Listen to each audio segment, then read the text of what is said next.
WhatsApp guys. तो आज हम एक्सप्लेन करने जा रहे हैं my dress up darling anime series के एपिसोड 4 को। So let's start. अब गोजो ट्रेन में खड़े खड़े सोच रहा होता है कि बस 2 वीक्स, मुझे ये सारा काम बस 2 वीक्स में ख़त्म करना होगा। एक हीना डॉल के कपड़े बनाने में मुझे इतना सारा टाइम लग जाता है, फिर तो किसी पर्सन के लिए बनाना है तो उससे दुगना टाइम लगेगा, और ये मेरा फर्स्ट टाइम है बनाने का, तो मुझे ये भी नहीं पता कि ये सब 2 वीक में पॉसिबल भी है या नहीं।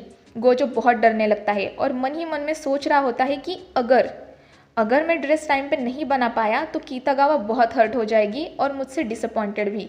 और गोजो अपने ख्यालों से बाहर आके कहता है कि जो भी हो, मैं जैसे ही घर पहुंचूंगा पहले एक पैटर्न बनाऊंगा और उसके हिसाब से कटिंग शुरू कर दूंगा। और फिर सोचने लगता है कि कटिंग करने में कितना टाइम लगेगा, शायद 2 या 3 दिन। और बस गोजो को रियलाइज़ हो जाता है कि उसके पास इनफ टाइम नहीं बचा है ड्रेस बनाने के लिए। गोजो की हालत ख़राब हो जाती है और ट्रेन में सारे लोग गोजो को ही देखने लगते हैं। आगे हम देखते हैं कि गोजो घर पहुंच जाता है। तभी ग्रैंडपा उसको बोलते हैं कि आज तुम्हें आने में काफ़ी लेट हो गया। तो गोजो बोलता है कि सॉरी, मैं आपको कॉल करके बताना भूल गया, मैं एक्चुअली अपने फ्रेंड के साथ शॉपिंग करने गया था। यह सुन के ग्रैंडपा काफ़ी खुश हो जाते हैं कि गोजो अपने फ्रेंड्स के साथ टाइम स्पेंड कर रहा है।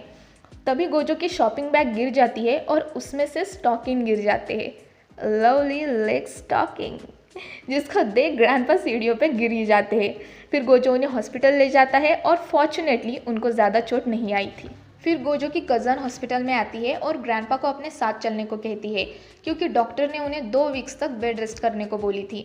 और ग्रैंडपा हाँ बोल देते हैं और गोजो को कहते हैं कि घर से उनके थोड़े कपड़े और ब्रशेस लेते आना। अब अगले दिन गोजो स्कूल में ये सब कीतागावा को बताता है। कीतागावा गोजो से बोलती है कि मेरी कोई भी हेल्प चाहिए हो तो मुझे ज़रूर बताना, और वो दोनों अपना कॉन्टैक्ट नंबर एक्सचेंज कर लेते हैं। गोजो सोच रहा होता है कि मैंने 2 दिन से ड्रेस पे कोई भी काम नहीं किया है, आज किसी भी हालत में मुझे काम शुरू करना होगा। तभी कीतागावा स्कूल के बोर्ड पे लिखी नोटिस पढ़ती है। उसमें लिखा था कि उनकी मिड टर्म्स नेक्स्ट वीक से शुरू होने वाली है। ये देख के गोजो और भी परेशान हो जाता है कि उसको स्टडी के लिए और कीतागावा की ड्रेस बनाने के लिए भी अलग से टाइम निकालना होगा। गोजो की तो हालत ही ख़राब हो जाती है।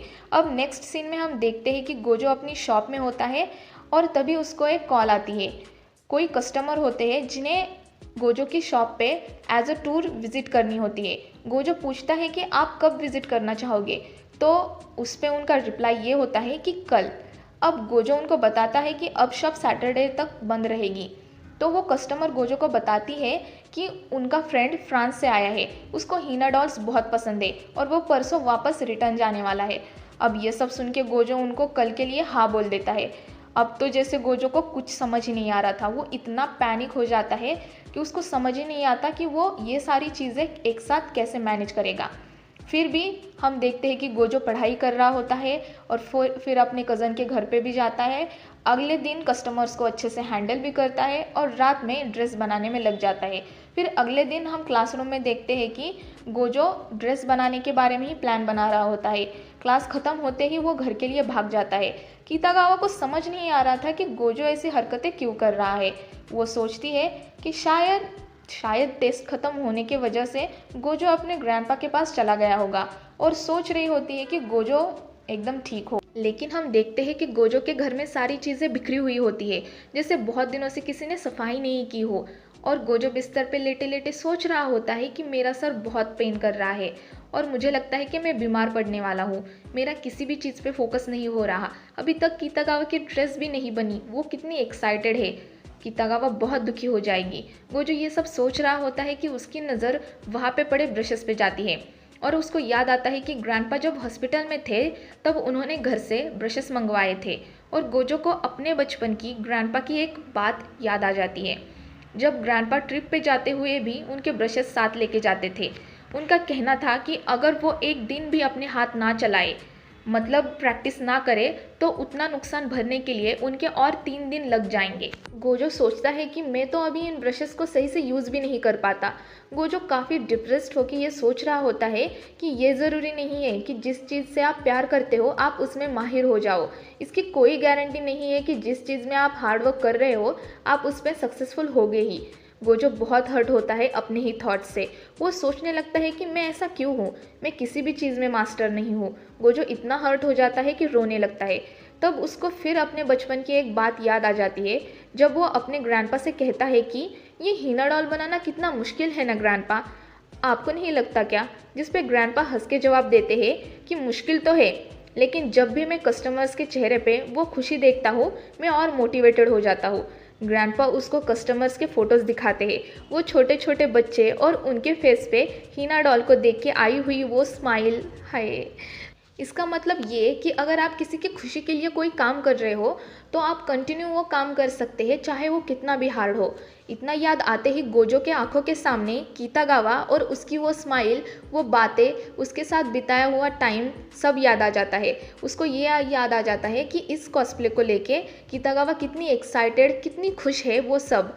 और गोजो आंखें पोंछ के बिस्तर से उठ जाता है और ड्रेस बनाने में लग जाता है। अगली सुबह हम देखते हैं कि कीतागावा के फ़ोन पे गोजो का एक मैसेज आया था। उसमें लिखा था इट्स फिनिश्ड। कीतागावा गोजो के घर जाती है और अपना आउटफिट देख के पहले तो शॉक हो जाती है। गोजो बोलता है कि इसे बनाना बहुत मुश्किल था, लेकिन अच्छा हुआ कि टाइम पे बन गया। अब तुम अपने कॉस्प्ले इवेंट के लिए जा सकती हो। कीतागावा इतना सुन के गोजो को कहती है कि क्या तुम्हें सच में ऐसा लगा था कि मैं आज के कॉस्प्ले के लिए जाने वाली हूँ? मैं तो बस इंतज़ार करने वाली थी कि जब भी तुम यह कॉस्ट्यूम बना लो तब मैं किसी इवेंट में चली जाऊंगी। और गोजो बेचारा शॉक हो जाता है, लेकिन कीतागावा रोने ही लग जाती है कि मेरी गलती है, मुझे तुम्हें यह सब क्लियर करना चाहिए था। तुम इतनी परेशानी में थे और फिर भी तुम मेरे ड्रेस बनाने के लिए इतनी मेहनत कर रहे थे। मैं सोच रही थी कि स्कूल के बाद तुम अपने ग्रैंडपा के साथ रहते हो, लेकिन तुम तो मेरे लिए इतनी तकलीफ़ उठा रहे थे।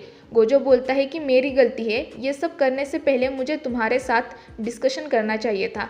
लेकिन कीतागावा रोती ही जाती है, गोजो को सॉरी बोलती है। गोजो को समझ नहीं आ रहा था कि उसको कैसे शांत करे। गोजो कीतागावा को बोलता है कि क्यों ना तुम ड्रेस को ट्राई करके देख लो, जिससे मुझे आइडिया आ जाएगा कि इसे कितनी फिटिंग करनी है, और उसके साथ तुम अपना विग और मेकअप भी कर लो तो सब कुछ कैसा लग रहा है हमें पता चल जाएगा। फिर गोजो कीतागावा को बोलता है कि मैंने ये सब बस तुम्हारी खुशी के लिए किया है, क्या तुम खुश नहीं? तब कीतागावा के फेस पे एक स्माइल आ जाती है और वो बोलती है थैंक यू गोजो, मैं बहुत खुश हूँ। सच में कीतागावा बहुत खुश होती है। और गोजो उसको बोलता है कि क्या तुम शिजुको तान जैसे नहीं दिखना चाहती, और फिर उसके बाल बनाना स्टार्ट कर देता है। गोजो कीतागावा को मेकअप में कौन से कलर की लिपस्टिक, कौन से कलर का आई शैडो लगाना है सब सही से समझा रहा होता है। गोजो बोल रहा होता है कि तुम्हारे डबल आईलिड चाहिए थे।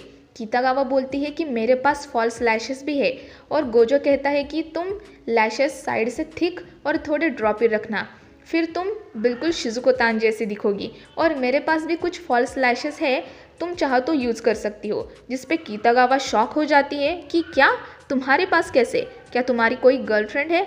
तो गोजो बोलता है कि गर्लफ्रेंड नहीं, मैं तो ये सब हीना डॉल्स बनाने के लिए लाता हूँ। कीतागावा को भी हीना डॉल्स बहुत पसंद आती है। वो हीना डॉल्स सच में काफ़ी ज़्यादा खूबसूरत दिख रही थी। उनके वो ग्लॉसी लिप्स, वो प्यारा सा ब्लश बहुत खूबसूरत और प्यारा दिख रहा था। और गोजो कहता है कि काश मैं भी एक दिन ऐसी ही हीना डॉल बना पाऊँ। जिस पे कीतागावा उसको कहती है तुम ज़रूर बना पाओगे। ये सुन के गोजो काफ़ी खुश हो जाता है और ब्लश करने लगता है। कीतागावा गोजो को देखती ही रहती है, क्योंकि इसके पहले उसने कभी गोजो को ऐसे स्माइल करते हुए नहीं देखा था। आगे गोजो कीतागावा का मेकअप करता है और बिल्कुल शिजुको तान जैसे, इवन वो कीतागावा के आईब्रोज भी शिजुको तान जैसे बना देता है। एंड फाइनली कीतागावा अपना आउटफिट पहन के गोजो के सामने आ जाती है, और गोजो तो कीतागावा को देख के उसको देखते ही रह जाता है, क्योंकि कीतागावा टोटली शिजुको तान जैसे दिख रही होती है। कीतागावा गोजो को पूछती है क्या मैं शिजुको तान जैसे दिख रही हूँ? गोजो कहता है कि कीतागावा सान, तुम परफेक्ट टोटली शिजुको तान जैसी दिख रही हो। और वो दोनों बहुत खुश हो जाते हैं। और यहीं पे हमारा एपिसोड ख़त्म हो जाता है। अगर आप ऐसे ही किसी एनिमे कंटेंट की वीडियो देखना चाहते हैं तो हमें अपना टॉपिक कमेंट करके ज़रूर बताएं। हम पूरा ट्राई करेंगे कि आपके रिक्वेस्टेड टॉपिक का एक्सप्लेनेशन आपको सर्व कर सके। अब अगर आप सोल लैंड एनिमे सीरीज़ के कैरेक्टर टैंग हाओ की एबिलिटीज़ एंड पावर्स जानना चाहते हैं तो डिस्क्रिप्शन में दिए गए वीडियो के लिंक पर क्लिक करके आप चेकआउट कर सकते हैं। अब अगर यह वीडियो आप सबको पसंद आई हो तो इसे लाइक और शेयर करें, और ऐसे ही कंटेंट के लिए हमारे चैनल को सब्सक्राइब करें। सो आज के लिए बस इतना ही। हम जल्दी लौटेंगे एक नई वीडियो के साथ। टिल देन कीप वॉचिंग एंटिक्सान। सायोनारा।